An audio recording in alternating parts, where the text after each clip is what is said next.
Alright, real quick video today unboxing the Spyder Holster dual camera system V3. I actually purchased the V2 probably not only like 3 months ago, and then they announced the V3 and I picked this up at the photo video show at the NEC Arena in Birmingham. They were doing a live demonstration of it and they sold me on this. Not only does it look miles better than the other holster, which is something that I actually mentioned in one of my videos previously, but also the quality of life functions have improved and just it's generally a bit more secure, which is obviously very important when you've got thousands of pounds or dollars worth of camera equipment literally hanging from your body. So without further ado, let's get this open and I'll do some further analysis on it when I actually use it at a wedding, which will be in 2 days time from the time of recording. Okay, so as you can see in the box, there is 2 compartments that will slide out. So I'll just get those out now.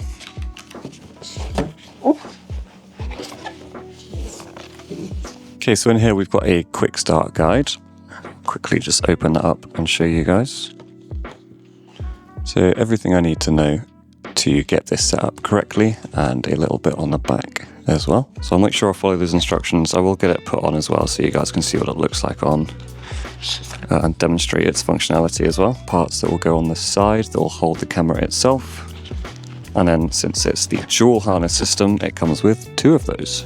Then we've got the upgraded parts that fits on the camera itself. Right, now let's go into the second box. So I'm assuming this is just going to be the harness itself. Now I did go for brown, just because I tend to wear quite a bit of brown and I think it goes better with the things that I wear at weddings. Also, I think it just looks a bit more premium. I don't know, I think a lot of people will disagree with me on that, but I really like the way how the brown looks on this one.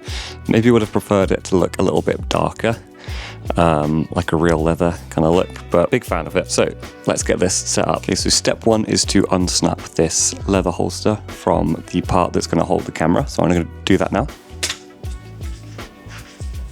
On the belt here, similar to the V2, we've got tiny little slots there, so my finger goes through. So the little slots are for this to slide into. Okay, it wasn't super obvious on first observation, but it's these little bits here that are meant to just slide into those slots there. So those bits are in front and this bit is behind. So a great feature of this one is that there are so many slots along the whole belt that if you don't like your cameras down by your sides, you could bring them more around to the front as well. Totally up to you. And after that's done, we just reattach the leather pouch. So just snap it back into place. So that's back on there. And I'm just going to do it with the other one as well. Okay, the next step is for me to wrap it around my body and then slip this little hook here into, again, one of the sewn in slots. Okay, so I've just realized I've actually put it on backwards, so I'm gonna do that again. Okay, so now that the little pouches are on, you just simply wrap it around your body. Left side first, then right side comes across, and the Velcro holds it in place. Then you attach this little buckle here and slip it into one of these sewn slots. No, yeah, that's fine. And then just like a normal belt, we can undo it and make that as tight as needed. So I'm just going to go down 2 more and that's it. That's pretty much on. Okay, a couple quick things to note on this mounting system. It was a lot smarter than I actually expected. I spent a little while fishing around my house looking for a Allen key that fit this so I could screw it into my camera. Now there is a very well hidden magnetic Allen key in this holder, which is pretty cool. So anytime you need to take it off, it's neatly in there. Also, this neat little thing, which connects it to the camera itself, is Arca Swiss styled. You can take your camera straight out the belt and put it straight onto a tripod, which is, again, a really good quality of life improvement from the V2 Spyder holster. So once it's done, it should look like this. So this Arca Swiss tripod head screws into the Spyder holster thingy majig, I don't know what to call it. And then when you're all done, all that you do to secure your camera to your belt is you simply drop it in like that. Once you're all set up, the camera just hangs in place in this.